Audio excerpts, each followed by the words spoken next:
Ce geste a été pour moi le plus difficile dans mon enfance. Combien de fois je me suis ravisée de prendre la parole en classe alors que j'avais la réponse? Combien de fois j'ai lu dans mes bulletins scolaires « trop timide, devrait plus participer ». Combien de fois j'ai ressenti de la peur et puis de la peine de ne pas avoir réussi à dépasser cette peur. Combien de fois j'ai regretté de m'être tue. Ça vous parle? Avec le recul, au final, ce qui m'empêchait de prendre la parole était la peur du jugement. Celui de mes professeurs, mais sûrement encore plus celui des camarades. La peur du regard de l'autre. J'ai souvent remarqué en vous recevant en cabinet ou en séance visio et de plus en plus ces derniers mois, qu'en vous questionnant sur vos problématiques afin de mieux vous comprendre et travailler ensemble, vous rendiez compte par vous-même, et vous me le dites avec votre cœur, que le regard de l'autre vous bloque. Le « qu'est-ce que les autres vont penser de moi ?» avec toute l'émotion que je peux percevoir. Se détacher totalement de ce regard est énergivore et complexe. Et si vous commencez par un premier pas? Et si vous preniez le temps là, maintenant? Et si vous vous laissiez guider par ma voix? Laissez-vous plonger, glisser dans un autre espace-temps. Un temps pour vous, bercé par les mouvements de votre respiration.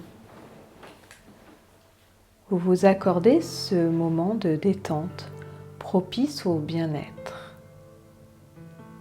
Et vous pouvez peut-être déjà remarquer comme la respiration se ralentit, devient plus lente, agréablement plus lente et plus profonde.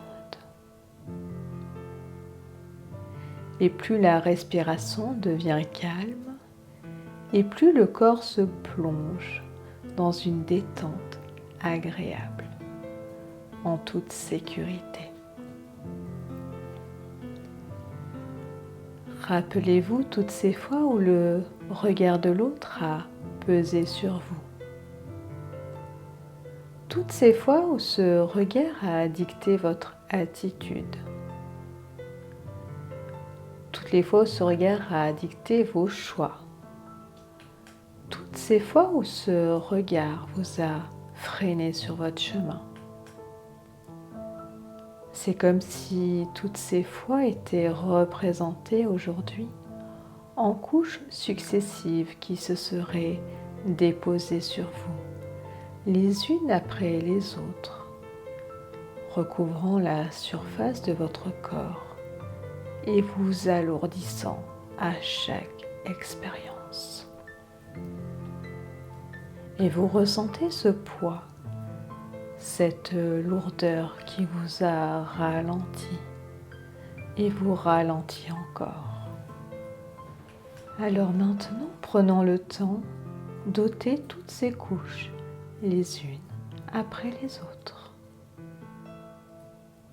Alors, imaginez simplement que vous êtes en pleine nature, sur un chemin sur lequel vous entendez le bruit délicat de vos pas se poser sur le sol. Au loin, le bruit d'une cascade attire votre attention. Vos pas, naturellement, vous guident vers elle.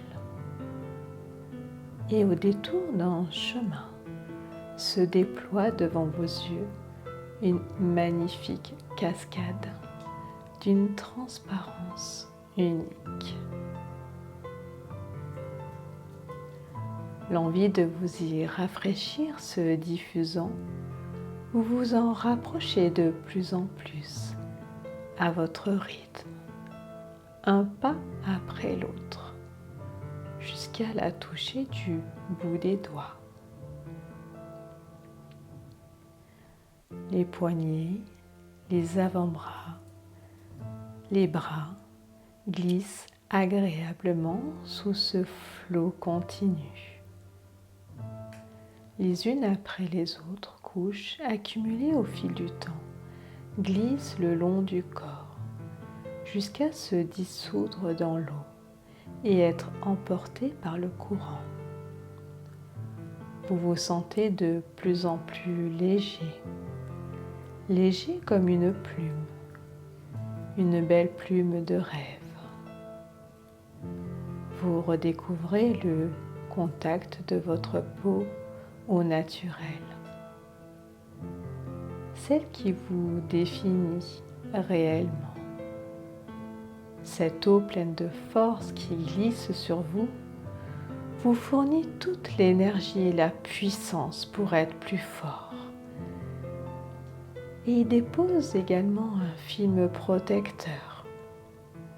Et vous restez sous cette cascade le temps nécessaire pour vous. Et vous décidez de reprendre le chemin du retour en sentant que quelque chose a changé en vous, à l'extérieur comme à l'intérieur. Et progressivement, vous revenez à un état de conscience plus habituel, en prenant de plus en plus conscience des bruits extérieurs qui vous entourent. La respiration se fait plus rapide jusqu'à retrouver un rythme plus normal. Et les yeux se rouvrent sur le monde extérieur. Alors soyez curieux des changements qui vont opérer dès à présent.